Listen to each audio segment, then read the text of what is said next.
Ayan. Anyway, short lang naman po yung ating topic ngayon. All right. So I'll try to share my screen. Hindi na ako muna mag-share.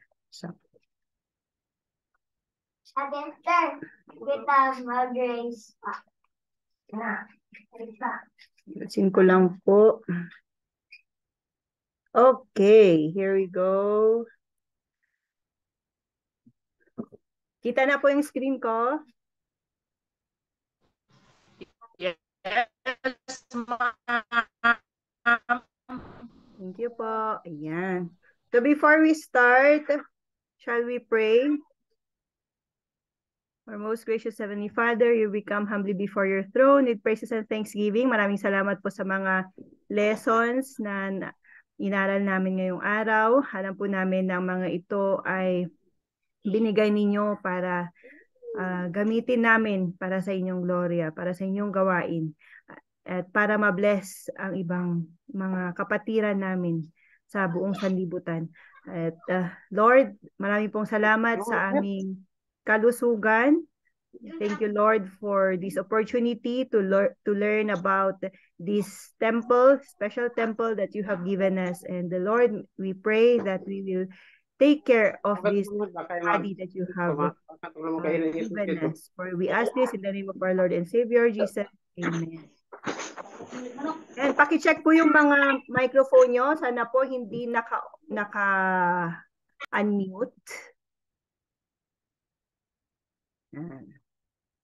Maraming salamat po. Okay. So digestive, natapos na po natin. Ilan na? Okay. Skeletal, muscular, circulatory, respiratory, at ngayon naman po ay sa digestive system na tayo. Yeah. Alam ko pong dinner time na, kaya talagang ito ang ating topic ngayon. So, digestive system ay tungkol sa daanan ng ating pagkain, kung paano nagagamit ng ating katawan ang ating mga kinakain. And so, napaka-unique na naman po nitong sistemang ito. It's really uniquely designed by our Almighty Father, wherein we can see how our food is turned into nutrients na ginagamit ng ating katawan para sa ating energy, growth, and cell repair. Opo, kasi because of sin, our bodies are prone to damage, but praise God. Ano po? May kakayahan ang ating katawan na i-repair ang kanyang sarili. So, ang ating digestive system ay network naman ng organs that will help digest and absorb nutrition from our food. Okay. So, ano yung mga anatomy na tayo? Ano mga parte? So, we have two main parts. We have the gastrointestinal tract or gastrointestinal canal. Some call it digestive canal or digestive tract. And meron din yung nagsasabi na it's called alimentary canal. Bahala na kayo kung anong gusto nyong itawag dyan sa canal na yan or sa daanan na yan. So, yung canal na yan ay kinabibilangan ng ating bunganga or mouth, going down to our esophagus, to our stomach, going to our small intestine, and then to our large intestine, and our anus. Okay, so lumabas na talaga yung pagkain. But we have the biliary system. Ito naman yung mga accessory organs. Ito yung mga assistants sa digestion natin. So sila dapat mauna dito si salivary gland. Salivary gland, tapos si liver, si pancreas, si gallbladder, at saka si bile ducts. Okay. Alright. And so, by the way, just trivia. Yung digestive tract natin, yung haba niya, kung gusto niyo na naman malaman, it's about 30 feet or 9 meters long. Ewan ko, kung gusto niyo na i-measure. Just sharing. Okay. So, yan na po yung mga parts ng ating digestive system. So, bago pa man mag-move yung ating digestive system ay it's being affected by certain hormones and nerves. So, hormones, dito sa tiyan po natin ay may cell linings yan. At sila ay hindi lang sa stomach, pati pala sa intestines, no? Itong mga cell lining na to ay naglalabas ng hormones that controls how our digestive system works. And itong hormones na to, it tells our body when to make the digestive juices. And of course, it sends signals to your brain kung ikaw ay gutom or busog. Yan. And our pancreas, they also release hormones that are very important to digestion at malalaman natin yan mamaya. Yung nerves naman, okay, so our nerves are always connected to our central nervous system, which include our brain and our spinal cord. Yan ang next na topic natin, brain and spinal cord. Okay, so itong mga nerves na to ay of course connected sa ating digestive system. And they control some digestive functions. So, for example, kung dito magsisimula tayo sa 5 senses, naamoy mo na yung niluluto ng asawa mo pang dinner or nakita mo na. So, magsisend yung brain mo ng signal to your salivary glands to make your mouth water or naglalaway ka na, nakakagutom naman yan. So, it prepares you to eat. Okay? And then, doon din sa ating gastrointestinal tract, so from your mouth to your anus, ay may tinatawag tayong enteric nervous system. It's the system of nerves within the walls of your gastrointestinal tract. And so, kapag pumasok na yung food dyan sa kanal, sa GI tract ninyo, itong nerves na ito ay naglalabas ng substances to speed up or to delay yung movement ng food. Depende sa sitwasyon. Okay? And also the production of digestive juices. Kaya po yung minsan, di ba, yung parang ang hirap matunawan. So that's delay. Meron din naman yung ang bilis ng metabolism, ang bilis, parang kakakain ko lang, gutom na naman ako. So na-speed up yung process. Okay, so that we can see here that the nerves send signals so that makontrol yung processes or actions ng inyong gut muscles. Yan. So, mga muscles na yan ay nagko-contract or nagre-relax to push your food throughout those canal and the intestines. Okay, so let's start with the mouth. So, sa mouth, ay dyan talaga yung action, yung digestive action na nagsisimula. Okay, though sabi nga digestion starts even before you take a bite kasi pagkakita mo pa lang, pagkaamoy mo pa lang, pagkarinig mo pa lang, 'di ba? There's a tendency na maglalaway ka kasi nakakagutom yung pagkain, parang masarap pa, gano'n. Okay, so when our 5 senses are activated with palatable foods, na-imagine mo pa lang yung tasty meal. Naku, na-activate na yung salivary gland. So ano natin kanina na isang accessory muscle accessory organ ay yung salivary glands. Yung mga salivary glands natin, saan ba nanggagaling yung mga laway natin? Okay? Kung napapansin nyo, dun sa may harap ng ears na banda, may lumalabas diyan. Okay, na saliva. Meron din sa under the tongue. Kaya, diba? Nararamdaman nyo? I-feel nyo. Yan, lumalabas ang saliva. And then, meron din yung near the jaw.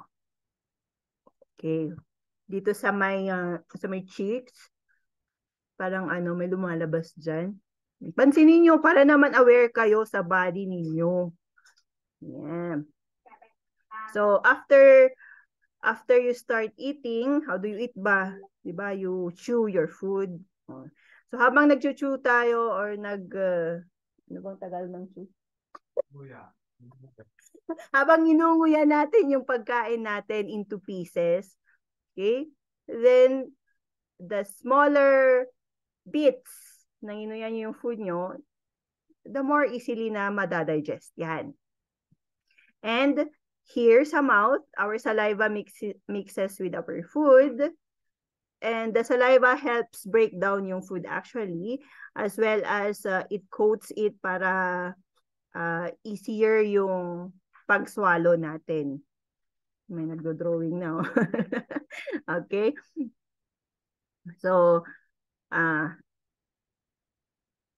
yung saliva din po natin ay may enzymes. Okay?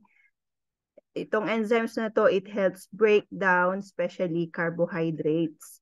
So, yung rice natin, actually na breakdown na, aside from you chewing it, ay talagang super breakdown na yan sa mouth pa lang kasi may amylase. Amylase yung tawag dun sa enzyme dun. Na, anong sinabi ko? Nagbe-breakdown dyan sa carbohydrates. Okay. And so, sa ating bunganga, while our muscles in the tongue and in the mouth, they work together so that the foods will be chewed into pieces. Then when we swallow, okay, so the mouth and the tongue pushes the food to the pharynx. Pharynx, asan ka na? Dito. Ba't nauna si epiglottis? Ayan. So, sa pharynx, ito ay passageway for both food and air. So, paano yan? Connected siya sa daanan, papunta sa stomach at papunta sa lungs. So, ngayon, para hindi mapunta sa may lungs, yung pagkain ay dito naman papasok si epiglottis. Okay? Si epiglottis para siyang door na close open. Close niya yung windpipe so that the food or the water that we take in will not go to the lungs. Okay, so napaka systematic, orderly, and all the best adjectives talaga ng ating Panginoon. I really wonder how he laid out the plan on making our body parts. Diba? Napaka great ng ating Panginoon. Okay, so going back to the saliva, napaka-interesting lang kasi na ginawa ng Panginoon yan. Kaya po, sorry ha, pero sa mga nagpa-practice nito, yung they spit anywhere. Alam niyo po, pag sa Singapore yan, you will be fined. I worked in Singapore for how many years? Ay nako, it's really a fine city. Everything against their law na ginawa mo. Kumain ka lang ng bubble gum, mafa-fine ka. Ayan. So, spitting anywhere. Iba naman. God did not create your saliva na spit lang anywhere. Okay, saliva has a good function. If you need to spit your saliva, then spit it in the proper place. So, saliva contains what? Water, may mucus yan. Kahit po hindi natin kita, kasi ang alam nating mucus ay yung dumadaloy sa ilong. Pero yung saliva po natin ay may mucus yan. Okay? And sabi natin kanina, they contain the enzyme amylase. And so, those contents of our saliva has the power to cleanse our teeth or our buccal mucosa or our mouth as a whole. And syempre, it's water, kaya it moistens and lubricates, lalo sa ating chewing and swallowing. It, pag water, it dissolves certain molecules so that our food can be tasted to the best possible taste. Ayan. And it begins the physical digestion kasi yung pagmuya natin. So chemical digestion naman yung gawain ng ating saliva. Alright. Next ay yung excuse me po. Excuse me. Esophagus na tayo. Tapos na tayo dito, no? Okay. The esophagus, so as we can see, it's really a long tube. It's a soft muscular tube na it moves our food from our pharynx down to our stomach. So how does it do that? There's a process called peristalsis. So ang peristalsis ay yung squeezing or yung contraction and relaxation ng muscles, kasi nga muscle siya, so that the food will be pushed down. Okay lang kung tubig, diretso yan, or watery yung food mo. You chewed it properly. Pero paano kung nagra-rush kang kumain, tapos bilaukan ka na. Okay? Or very dry yung pagkain mo. Still, your esophagus keeps on helping you push down the food. Sometimes nga, pinapagpag natin yung chest natin para bumaba yung pagkain, na na-stuck sa ating esophagus. Okay? And dito sa ating esophagus, between the esophagus and the stomach, there's sphincter, parang door na naman yan, na it opens and closes. Why? Because yung stomach po natin, it contains, if you can see, there's a yellow juice dyan. It contains acid, no? Gastric acid. And mai-irritate yung ating esophagus kung maglilikyaan pataas. Kaya po, yun yung problema kung taas ng acid ko, mga ganun, no? Kasi nararamdaman nila nag-leak, hindi nag-function well yung kanilang sphincter. Kaya, nag-leak yung acid, pumunta dyan. Ay, naku, ang sama ng pakiramdam. Yun yung mga heartburn, yun yung mga GERD, ulcer, ayan. Yan yung mga nararamdaman po nila. Okay? So, ayan. We call that the esophageal sphincter. So, para siyang valve, no? Okay.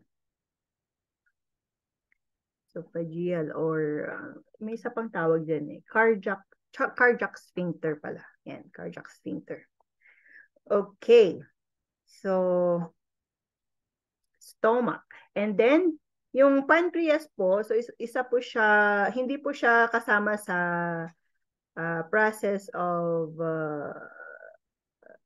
digestion as a whole, but it secretes digestive enzymes kung yung food ay napunta na sa large intestine. Okay? Pag sa small intestine rather. So, kapag yung food natin after the stomach, it goes to our small intestine, ay nagpapalabas ng digestive enzymes yung pancreas para ma-breakdown yung mga protein, yung mga fats and carbohydrates. Okay? Kasi sa stomach hindi pa na breakdown yung certain chemicals ng ating pagkain. And also, we know pancreas as ano yun? As the organ that releases insulin. Okay? Ano yung insulin? Saan natin yung na-connect? Blood sugar. Okay? So, yung insulin, yun po yung chief hormone na nagme-metabolize ng ating sugar. Kaya kung kayo po ay diabetic and you need insulin, they will inject your tummy with insulin so that it will help break down your sugar. Okay. And next organ naman po ay ang liver. Okay, so yung liver, ito yung largest organ po natin.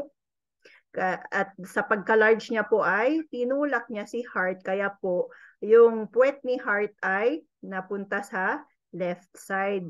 Kaya po doon natin naririnig, mas malakas naririnig yung tintig ng ating puso sa may left side kasi pinush ni liver.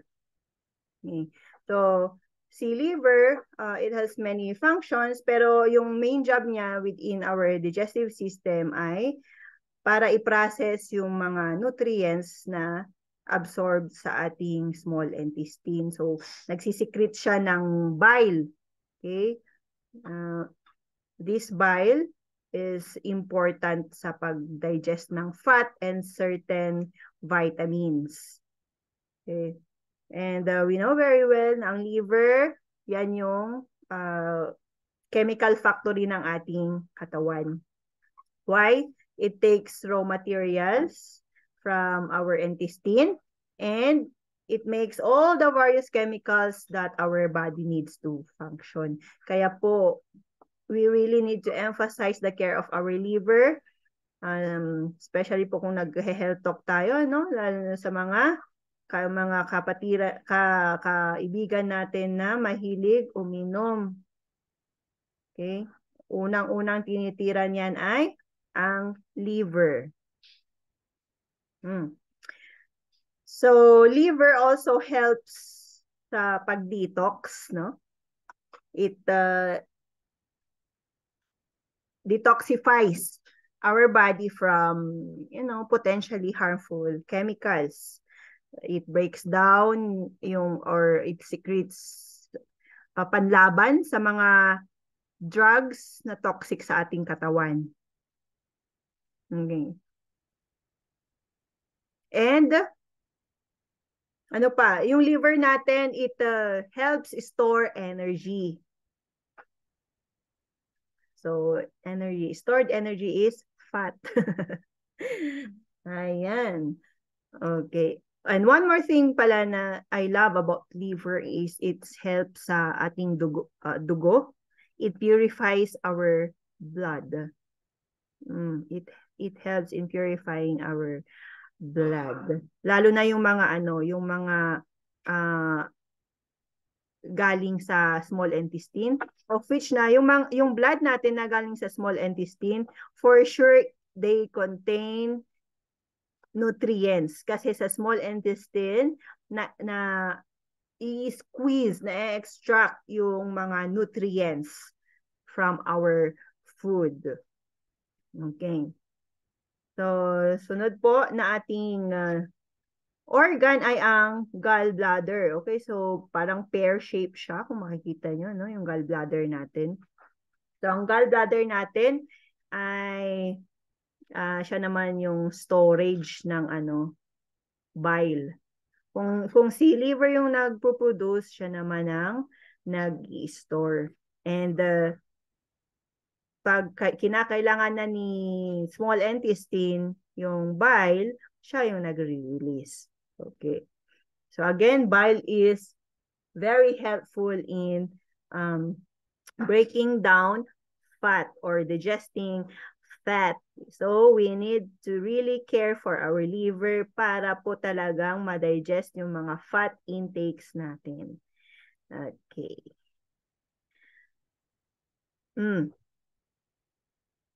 So, nasaan na po tayo? Ba't ayaw niyang mag-move? Okay, speaking of bile pala. Alam niyo po ba na yung bile, yan yung nagbibigay kulay sa ating poop. So, kung ang poop mo ay color gray, may problema ka sa iyong liver or maybe gallbladder kasi bakit walang nahalong bile. Okay? And yeah, that's one ng bile. The color of your poop. Okay. So, doon naman tayo sa mga parang uod-uod sa loob ng ating katawan, ang mga intestine. Okay. So, small intestine. Ang ating small intestine na ito, nasa loob, mga ganyan-ganyan, parang ahas-ahas yan. Okay. And it's divided into 3 parts. The first part is the duodenum, and then the jejunum, and then the ileum. So, ito, na breakdown. Yes. Hi. Hi. Okay. So, yung small intestine natin, ito actually yung tumatapos ng ating process of digestion. Kasi pag yung sa large intestine na, ibig sabihin, wala nang digestion doon kasi digested na yung hawak niya. Yan.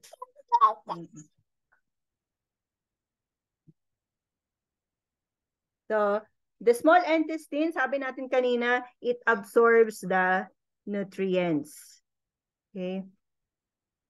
So, yung kailangan ng ating katawan, ina-absorb niya yan. And, of course, pinapasa niya yung residue, yung mga hindi na kailangan sa large intestine. Okay.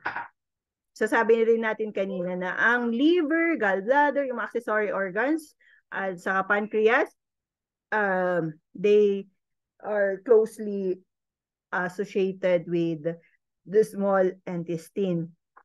Bakit kaya siya tinawag na small intestine na yung haba-haba niya?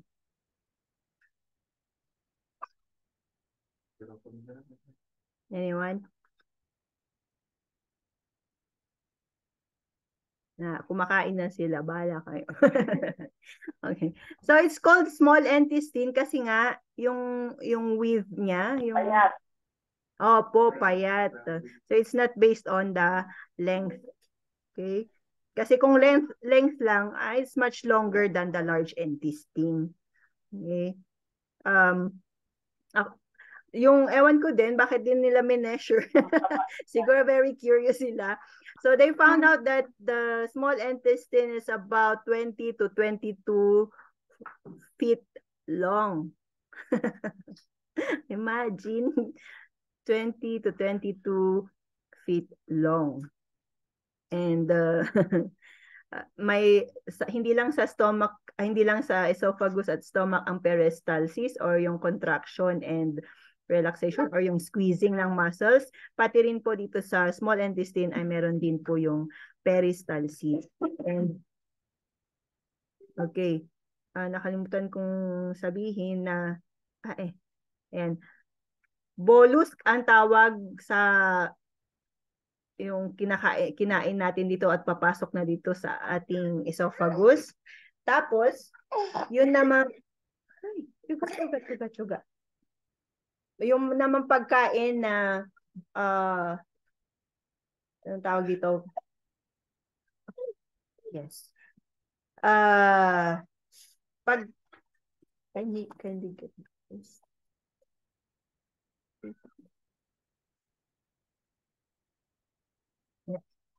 Sorry, yeah.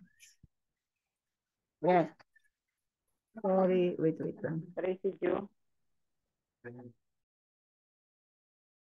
Gusto magturo ng anak ko. Okay. So, bolus, pag from our mouth to our esophagus, pero pag, and to our stomach, pero pag once na the food is ready to leave the stomach, and syempre, ano na siya, thick liquid. May acid na, may pulps kasi nga ano na yun, na-digest na ng stomach. Okay? So, yan ay tinatawag na chyme or CHYME. Chyme. CHYME.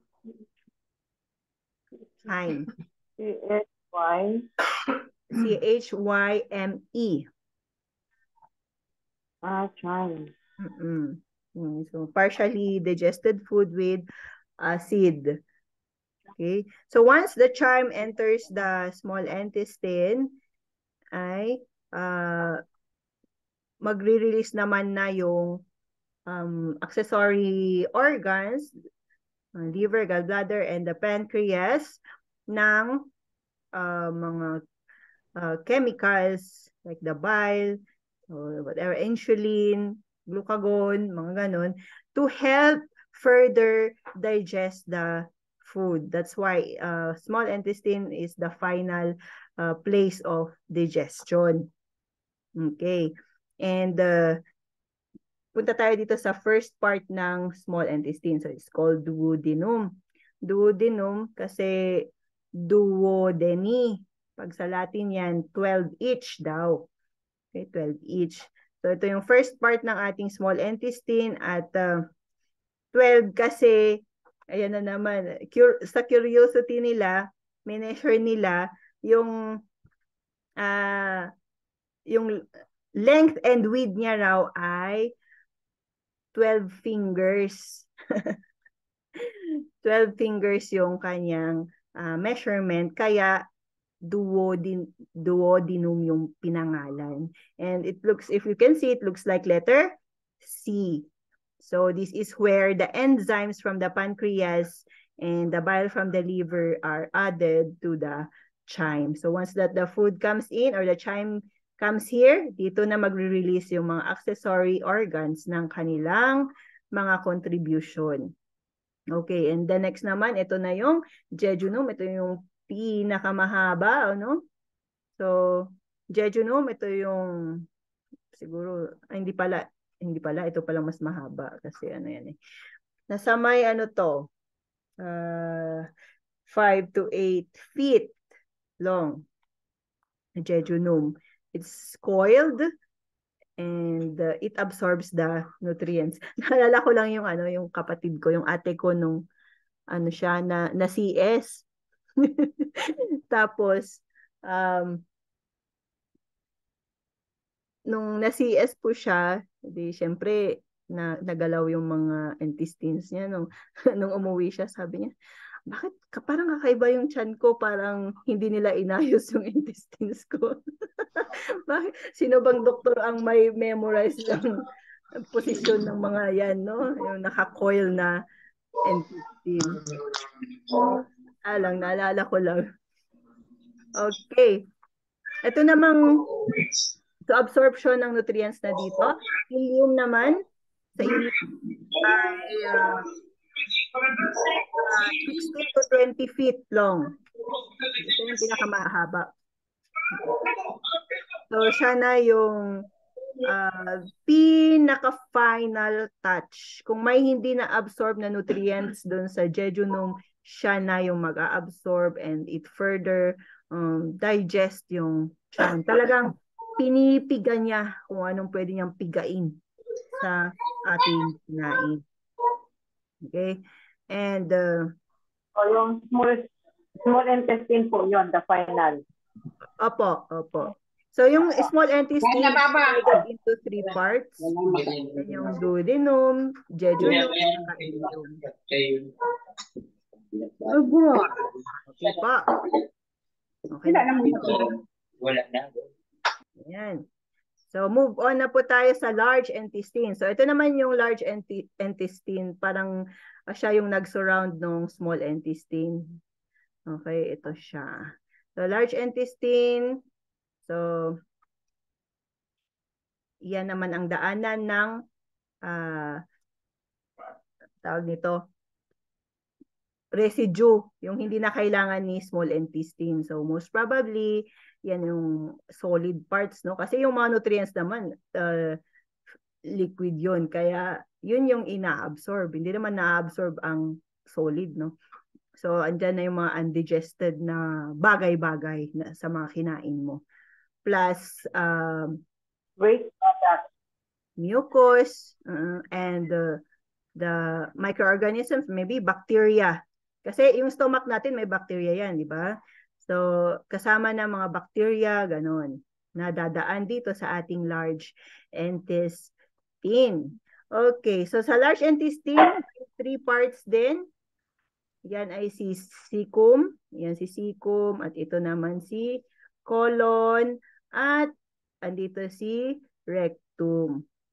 O, si cecum muna ang kilalanin natin. So, syempre, si cecum siya ang first part. It looks like a pouch. Tama ba, pouch?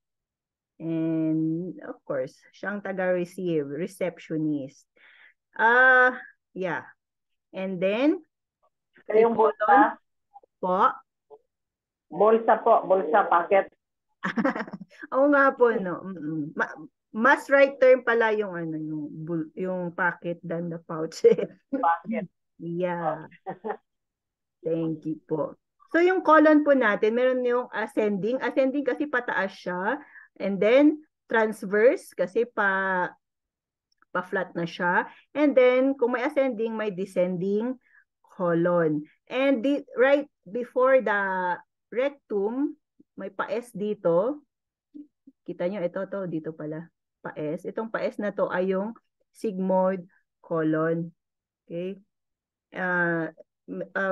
Medyo ano to, significant ito. And I will tell you why later. Sigmoid colon. Okay.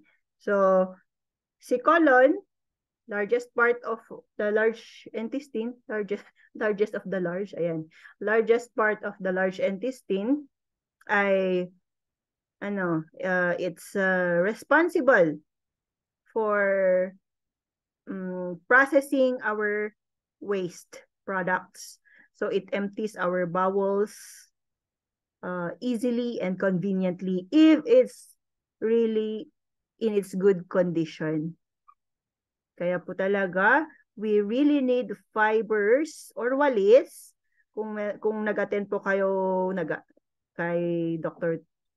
June Torres, okay, sa nutritional science, okay, he's been emphasizing a plant-based diet. Number 1 is because of the fiber. It blends and mga key nutrients, and fiber is one of the key nutrients. Okay.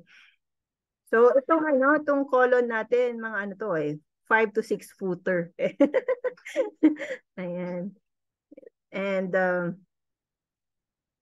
okay. When excuse me.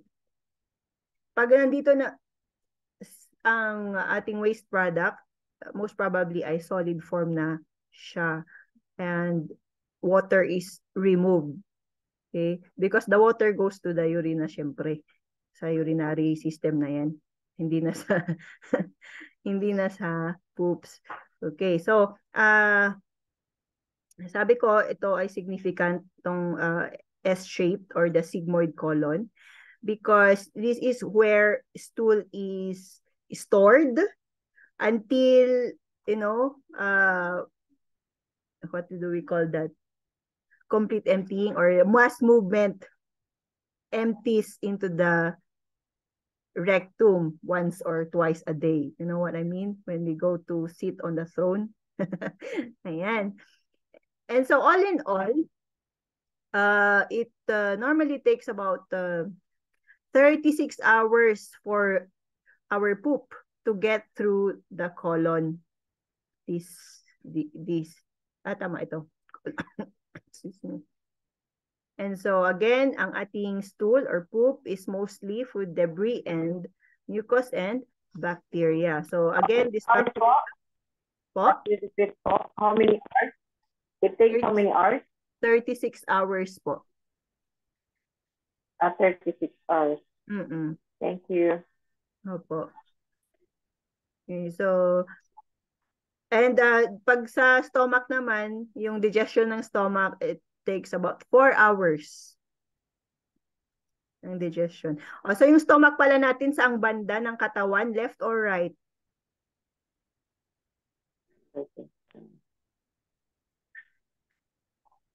Stomach.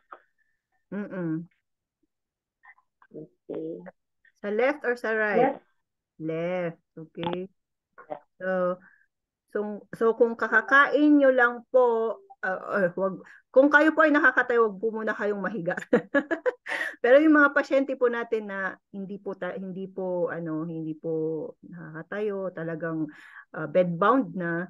So at saka hindi ma-prop up sa bed, usually what we do is after eating, we put them on kunwari yung naka-NGT, no? Mga ganun. We put them sa my left para i-process muna ni stomach. And then, di ba, it's encouraged that we turn our bed-bound patients at least every 2 hours para maiwasan ang bed sores. Kaya, after 2 hours, we can turn them to the right, which is in time naman or maybe after 3 to 4 hours na ipa-right para in time sa emptying naman na. Okay, it helps, parang we are using the power of gravity plus the normal process of our body para tulungan sila na mag-empty ng kanilang kinain. Kasi nga po pag hindi sila nagmo-move, di po ba, mahirap na mag-poop kasi wala silang activity or movement. Try nyo po na matulog ng ilang araw na walang movement. Mako-constipate po talaga kayo. And, excuse me, ma'am. po. Ano po yung proper? Saang side, pag busog ang pasyente na talagang kailangan humiga, saan siya dapat Left side? po. Sa left Left. o sa right? Okay. Sa left po Pag para busog. ano. Kasi andun po yung stomach, di ba? Okay. Side to the left. Okay. Opo. Ayan. Opo. Thank you. Pero I wish that we will not be we will not reach that stage na sana after eating stand or sit pa lang tayo, hindi yung nakahiga. Okay? Sabi nga dun sa surgeon, I wish you helped physically and in all aspects. Okay. So ma'am, i-clear lang po natin kasi may mga practices. I-clear lang po natin kasi may mga practices po lalo na sa mga kabataan na after eating, gusto nilang humiga para wag magkabilbil. Yan daw ang sekreto na hindi magkabilbil. After eating, kailangan mag-rest na nakahiga. Na hindi naman po maling practice po. Opo, na hindi naman po scientifically proven, no po? Nasa ano yan po, nasa 13 law of the health. Para maging sexy, walang bisita niya. So, it's really funny na, yun nga kasi ang problem natin ngayon na era of information, kung anong information yung nababasa, napapanood, naririnig nila na kahit na walang basis. And, kahit na story lang dyan, gossips, nagiging tama sa kanilang paningin at pandinig. Okay.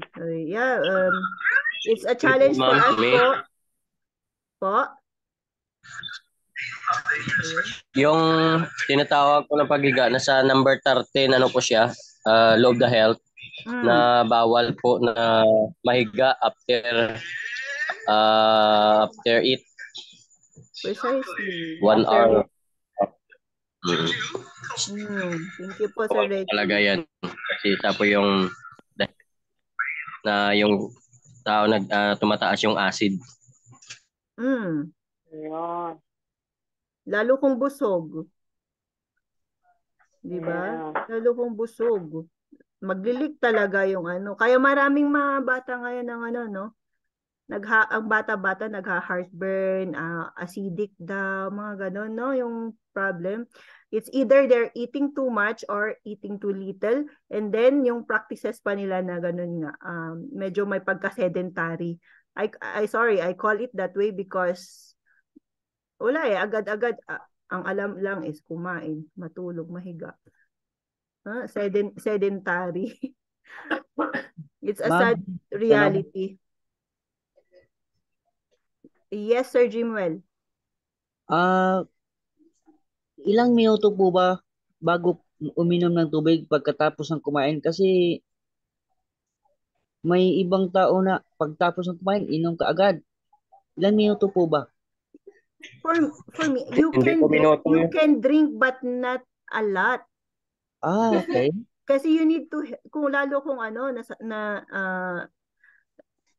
ano na yun, dry yung kinain mo, you need to help push down or lubricate man lang yung ano, yung daanan. Pero not to the extent na 1 cup or ano, at least man lang half, mga ganon. Okay po. Opo. Salamat po, salamat po. Po, ano po, sa may ating pong how to help yourself, ma'am. 1 to 30 to 1 hour before meal. 100. So, Yun po para ano po siya yung mag-open po para hindi tayo mabubulunan lalo na kapag dry yung ating kinakain. Okay po. Salamat po. Pero just a comment po on that. It depends po kasi sa situation ng tao. It's for general, yes, it's for general encouragement. Na sana we will have that practice, sana. But then we have to consider that everyone is unique and every situation is not the same. Kaya ang pinaka-importante is safety first talaga, and we anong tawag doon? We cater to the situation as it comes. So kagaya nun, kung kinakailangan niya talagang i-push yung kanyang kinain, kailangan drink ng water at least half, pero wag namang i-flood yung tiyan. Mahirapang digest na yung tiyan pag marami yung tubig sa tiyan while nagdi-digest. Yes, Ma'am Sharon. Pero pag naman, pagbasa naman ng sigurong pagkain, hindi na kailangan ng magpaanod pa ng maraming tubig. True. Sabaw na eh. May sabaw. Let's say, mayroon na siyang sabaw, mayroon na siyang sinigang dyan. Hindi na siguro kailangan na sabayan pa ng inom ng tubig. Kasi may ganong tao na talaga sumasaba. Kaya po sana, kung pwede lang po sana, na balance talaga yung pag-prepare natin ng foods. Sana. All.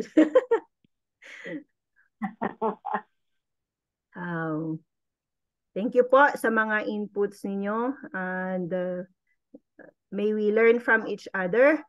And yung mga best practices po na sinishare ninyo, like yung mga sinasabi ni Sir Reggie, let's pray and ask God's help para po talagang maisabuhay natin, no? Yung mga to. Okay, so nasabi ko po dito sa sigmoid colon, no? Dito, diyan muna na-i-stuck yung poop natin while it's not being emptied. There are times na nagwi-weaken yung muscle dyan. And so nagkakaroon ng pouches or naglulusen yung muscle dyan. So nagkakaroon ng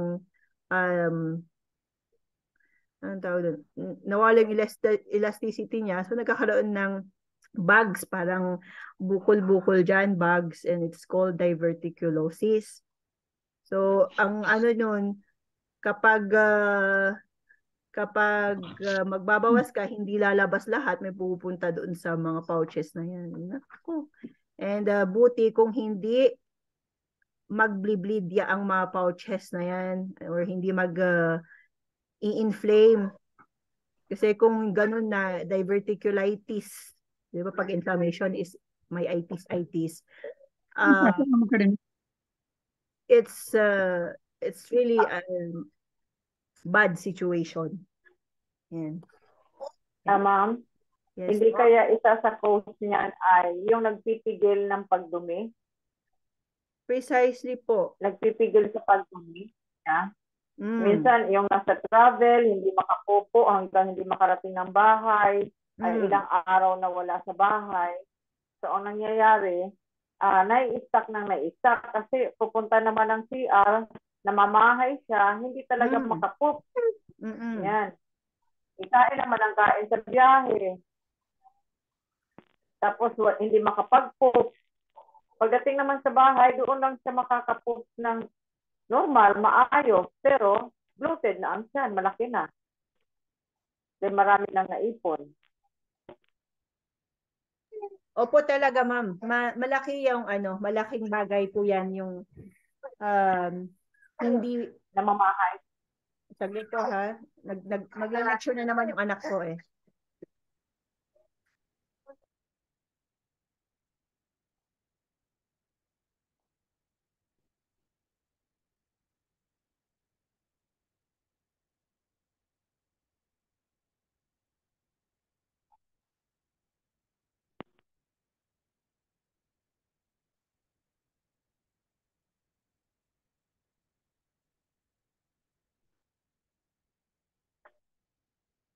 Okay. Yan. So, malaki po talagang bagay yung pinipigilan yung pag CR. Naalala ko po nung elementary kami, parang mangilan-ngilan lang yung CR dun sa school. 'Di ba? Public school kasi. So, ang hirap. Tapos, yun nga, mahiya ka na mag-poop. Walang tubig, mga ganun. So, pipigilan mo na mag-CR. Buti na nga ngayon yung mga classrooms, parang almost every classroom may CR na. So, magandang improvement po yun. Pero tama po talaga yun, ma'am. It really has an effect. Kaya po, huwag po nating pigilan ang ating pag-CR. Kung na-feel nyo po, go. Huwag mahiya. That's a normal process. And waste po yan. Bakit nyo iniipon? Diba? Don't poison your body. Okay. So, dito naman na tayo. Baba na tayo. Dito na tayo kay rectum. So, ang rectum is a Latin word for straight. So, straight naman talaga siya. Oh, straight. Mga 5 centimeters below the coccyx yan, yung tailbone ninyo. So mga 5 cm yan. Okay? So itong rectum natin, mga 6 to 8 inches siya. Ito yung end ng ating large intestine. So it stores yung poop until it leaves the body. So extension niya si sigmoid colon. Okay. And, okay. Fifth door. Po? Sorry? Fifth door po siya. Except. Siya po yung except door. Opo. Siya na yung lounge palabas. Okay. So, kapag tayo po ay na uutot or napupupu, okay?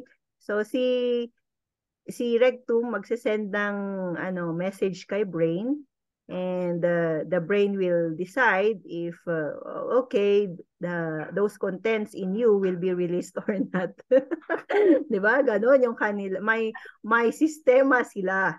Okay? Hindi basta-basta na ilalabas ni rectum yan. Hindi magre-relax. May signal. Opo, may ano po talaga, boss pa rin talaga si brain.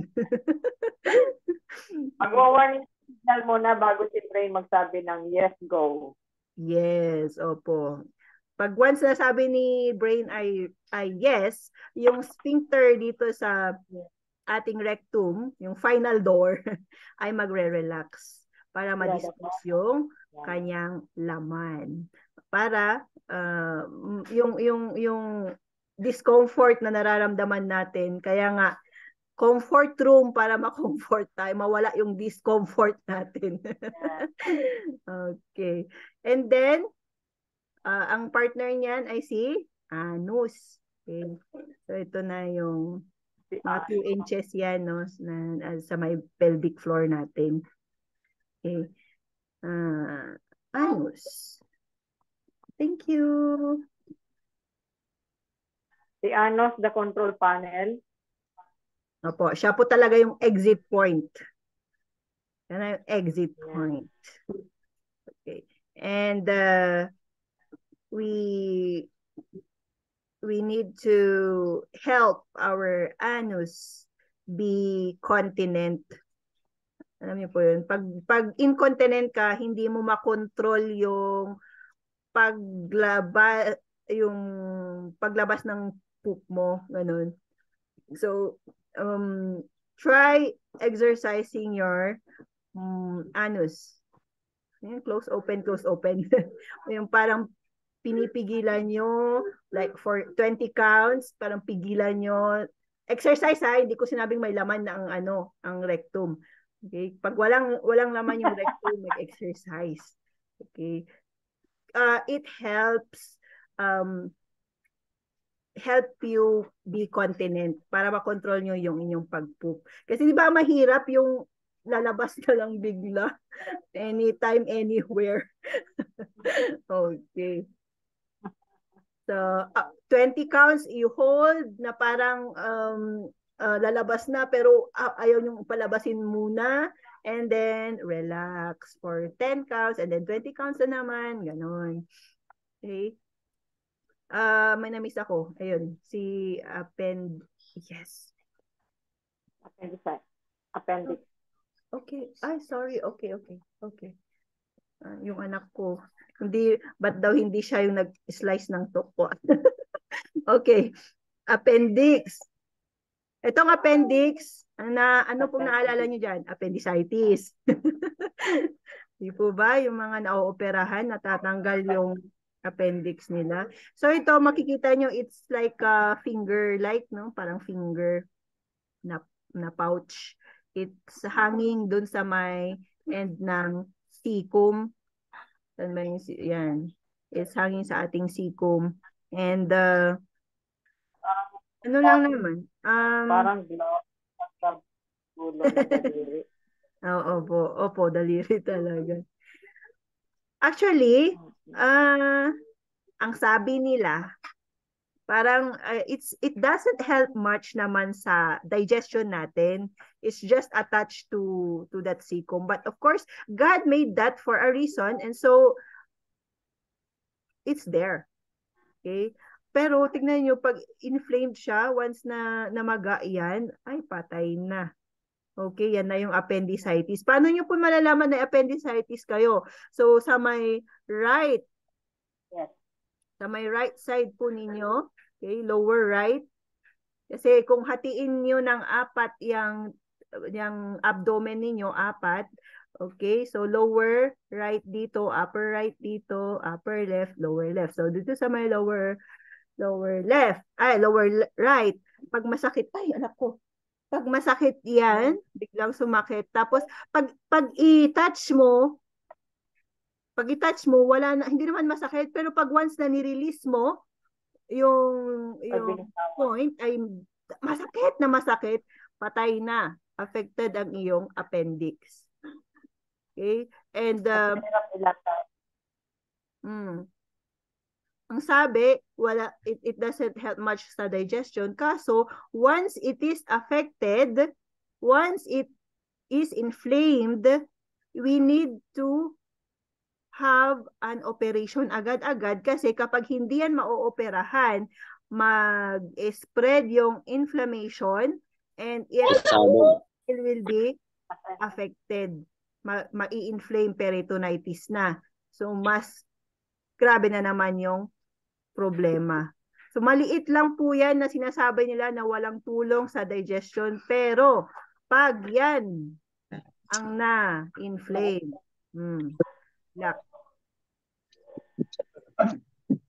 okay. So, sa ating digestive process, nakita po natin na we have ingestion, which is our eating time. Then, mechanical digestion, yan na yung pag-nguya natin. Okay. Yes. And then, chemical digestion, yan na yung pagsali ng salivary gland kasi nagbigay siya ng amylase. Tapos, doon naman sa tiyan ay yung acid, gastric acid, tumulong sa pag-digest. Tapos, doon sa small intestine, tumulong na yung sila liver, at saka pancreas, saka gallbladder. So, chemical yung kanilang tulong sa digestion. So, yung movement, ang tawag po natin sa movement, usually ay peristalsis kasi the muscles are squeezing.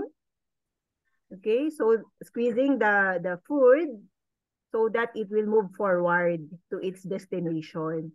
And then there's absorption of nutrients going to the blood para ma-spread sa ating different parts of the body. Elimination, ito naman na po yung sa ating large intestine. Okay, eliminating the undigested materials, waste products. Okay.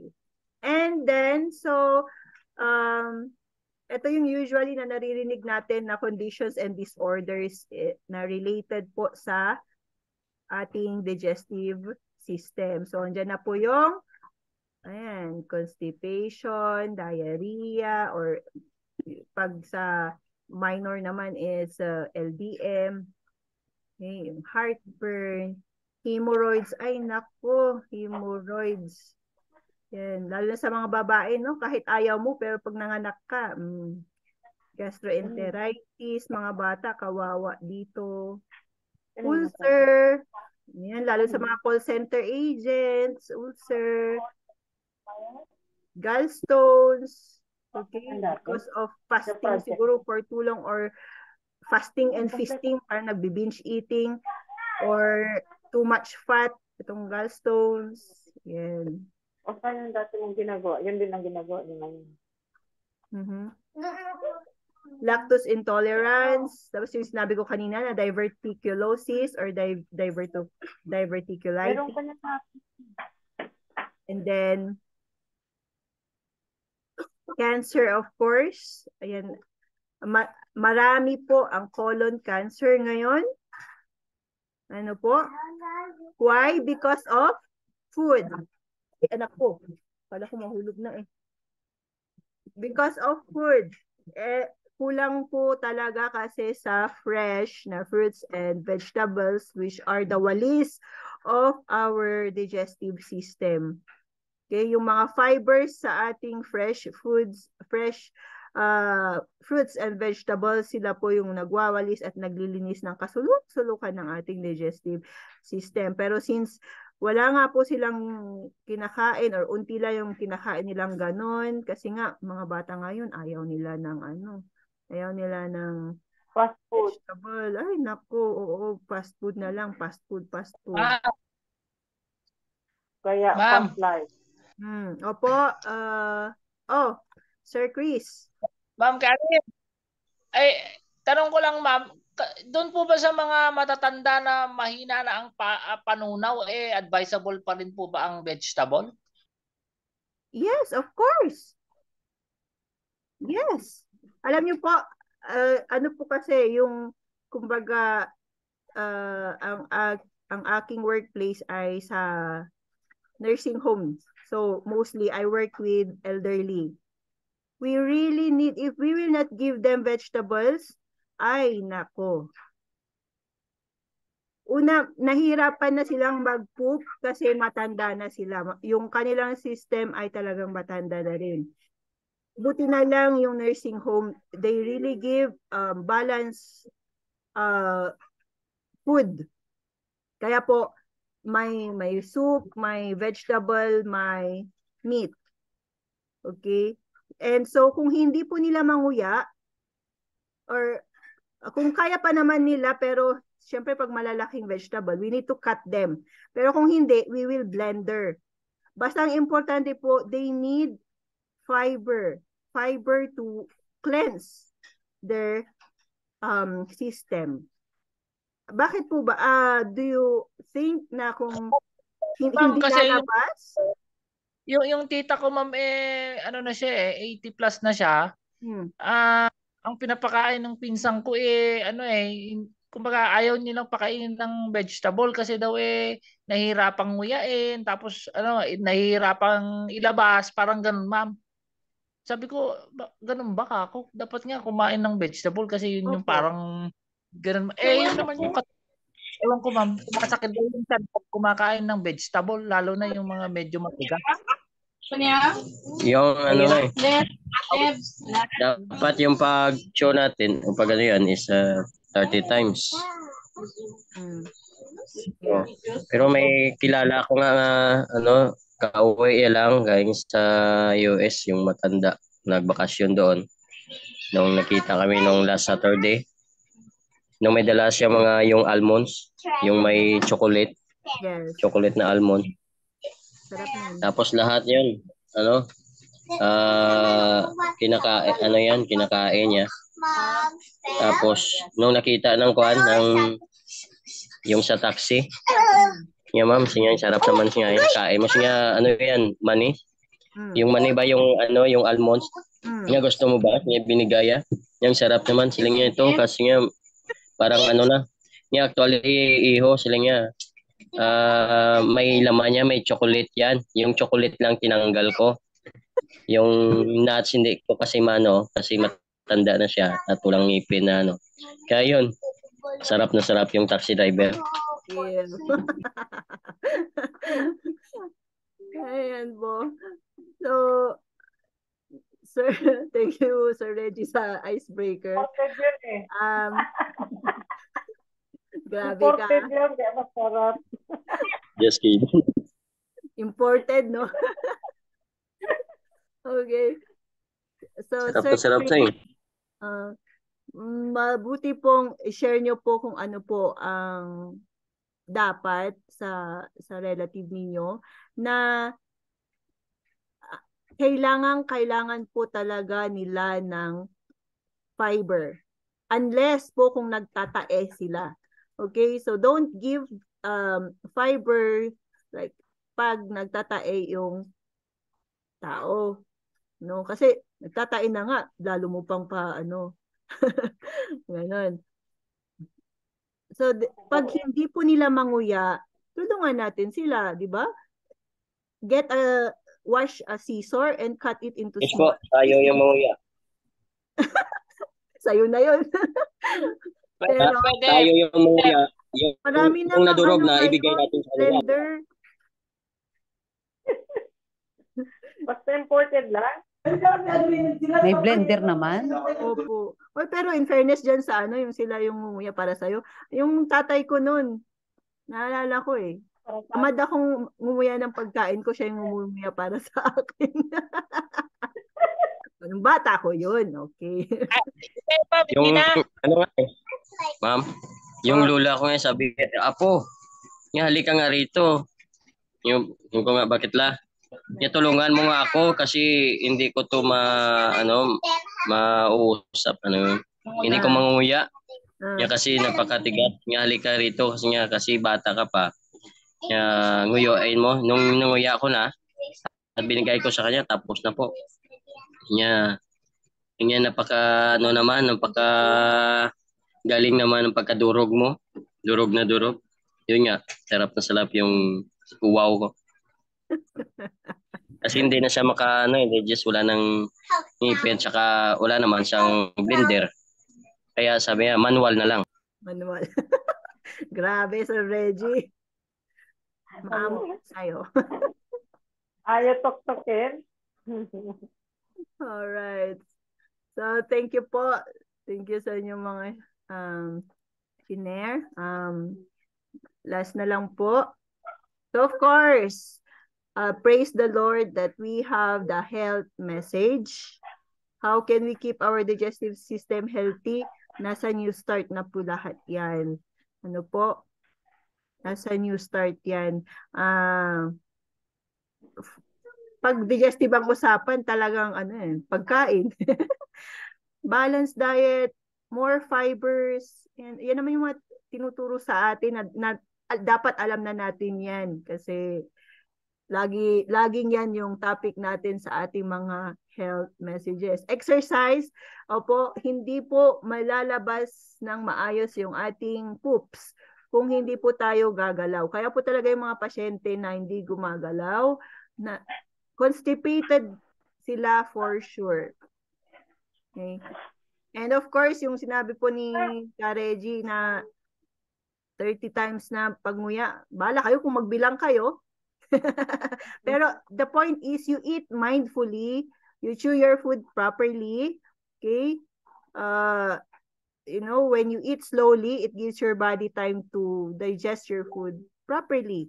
And yung sabi ni Doc Ju na 80% full, dapat tama na. Paano mo malalaman na 80% full if you're not eating mindfully? You just eat and eat and eat and eat. Diba? You are not minding your body. So, kailangan eat mindfully para ma-feel mo na I'm 80% full. Ganun. And of course, manage your stress. Kasi manage your stress. If you are stressed, may tao na pag stress, kain ng kain. May tao na kapag stress, ayaw kumain. And then not only that, stress is associated with digestive issues like irritable bowel movement, diarrhea, constipation, ganun. Try nyo, mas stress. Okay. Po. Meron ako narinig na na doktor, nag-share siya yung daw sa Japan yata o sa Chinese, sa China. Kaya daw mahaba yung buhay nila. Pero ewan ko naman kung totoo to depende sa atin. yung mga Chinese daw, mga Japanese, hindi daw nila sinusunod yung 3 meals a day. Actually, ang kwan daw nila, ma'am, basta nagutom sila, kumakain sila. Pero hindi sila nagpapakabusog. Yun ang daw nila, lifestyle nila. Hindi katulad ng mga Pilipino, kahit isang beses kumain pero iba yung kain talaga. Busog na busog. Kaya ewan ko lang kung yung gluttony, yung pinggan, yung plato ay punong-puno. Yung parang itolyukan. Yung point, may lang po ako dun, Sir Chris, na hindi kapag gutom ka lang nakakain. Nag-raisehan po si Ma'am Maria Lorena de Dios. Opo. I-address ko lang po yung sabi ni Sir Chris, ha? We don't eat just because we are hungry. Dapat regular po tayong kumakain. Okay? Hindi po pag gutom. Kasi tendency po niyan talaga ay iba na yung klaseng way ng pagkain yan. And mostly, yung ganon yung lifestyle, yung kakain lang kapag gutom, yung gallbladder mo ang bibigay. Magkaka-gallstone ka yan. Yes, Ma'am Maria. Ma'am, tatanong ko lang kung katulad, di ba, nagkakaroon yung nabanggit na kanina, common ngayon o dumadami ang colon cancer. Dahil nagiging number 1 cause nun yung constipation, hindi sila nadudumi. Nakakatulong po ba o how healthy ang enema o labatiba? Nakakatulong po pero huwag pong lagi. Kasi kung lagi po 'yan, we are not solving the problem. We are just worsening the problem. Kasi lagi nang magdidepend na yung body ng enema, and it's not a good feeling. Try nyo po na kayo po ay malabatiba. Ang uncomfortable po kaya. So, it's parang kung kinakailangan lang, once lang, pero kung lagi-lagi, ibang usapan na po yun. Gaano po kadalas yung ano? Kasi sa Building Vital Health ba yun? At saka sa ating Healing Wonders of Water, parang isa sa mga ina-advise. Gaano po ba masasabi na healthy siya at saka yung madalas na magiging disadvantage siya? Kasi po, sa mga studies, no, when we do frequent yung term. Kung frequent po yung enema po natin, alam niyo po yung katawan natin is ano yan eh. Di ba? When you do it as a routine, it becomes your habit. So, imbes na continent person ka, continent, that means you can control everything in your body. You can control your excretion. Wala na, magdidepend yung katawan mo sa enema. So, is that normal? No.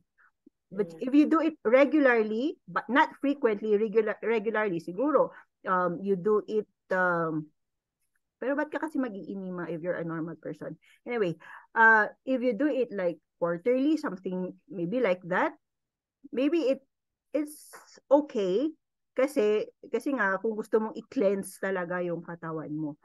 But, enema is used for people who need it. It's not for normal people or healthy people. Enema is used to help evacuate your poop kasi hindi mo mailabas. Or if you need to have, like for example, itong mga buntis tapos they need to go CS. So kailangang ma-enema sila, di ba? Yung mga ganon, doon magagamit dapat ang enema. It's not really for healthy people because God designed our body to cleanse itself. So why do something na hindi naman dapat? May another question po ako. Paano po natin ma-maintain na healthy ang ating stomach? Kasi sabi doon sa stomach o large intestine. Sabi po doon sa inatinan ko dati sa MAC na ang secret daw po, kasi close ang relationship ng malinis ang bituka sa utak. Kapag daw po malinis ang bituka natin, nakakapag-isip tayo ng maayos. Kaya nagiging bright ang mga students. Of which na writings yan ni Ellen White. So palagay ko po. Apo. Kasi doon yun, yung go forward, the right arm of the gospel is our health. Opo. It's actually, pero yung ano ni Ellen White, it's more of the meat eating yon, yung nabasa ko kay Ellen White na if we keep away from this like so-called impurities, then the brighter you will be, just like Daniel and his friends. Though she also tawag dito, encourage fasting, kaya nagpa-fasting para maging clearer yung mind, of which na there are studies who support po yung fasting and clearer mind. You know, your heart, your motives matter. Okay? We don't do this just because sinabi na ito yung gagawin, ito daw yung maganda. Dapat yung motive mo talaga ay andun. Because if your motive is really hindi in line dyan sa ginagawa mo, it will not be successful. So yes po, yung clearer mind, fasting, cleaner stomach, o ganon, cleaner tummy or gut. May may reference po yan. May scientific basis naman po. Okay, thank you po. Welcome po. Okay, I think we have extended. Sorry po, Sir Aris. Thank you very much po sa pag-interact and pag-share sa inyong mga inputs. Sana po laging ganito para po matuto tayong lahat. And I really pray that we all will be healthy and happy. God bless us all. Thank you po. Thank you.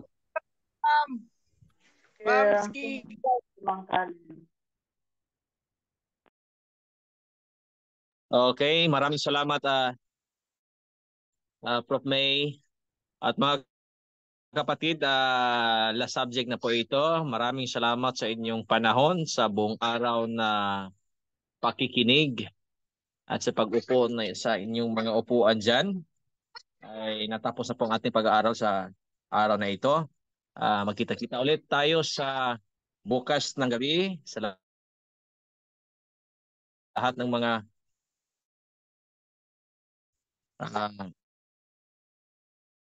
masters at sa mga bagong estudyante po. Balik po tayo sa Sunday. Maraming salamat po sa lahat at God bless po sa ating lahat. Salamat po, Doc. Salamat po. Thank you po. Salamat, Doc Aris, Doc Arnil.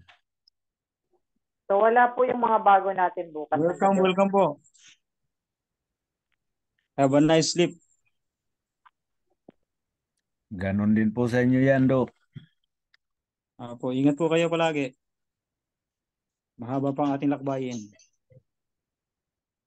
Opo, Doc. Maraming salamat. Okay po, okay po. Sir Nards. Laila to. Thank you, everyone. Thank you po, thank you.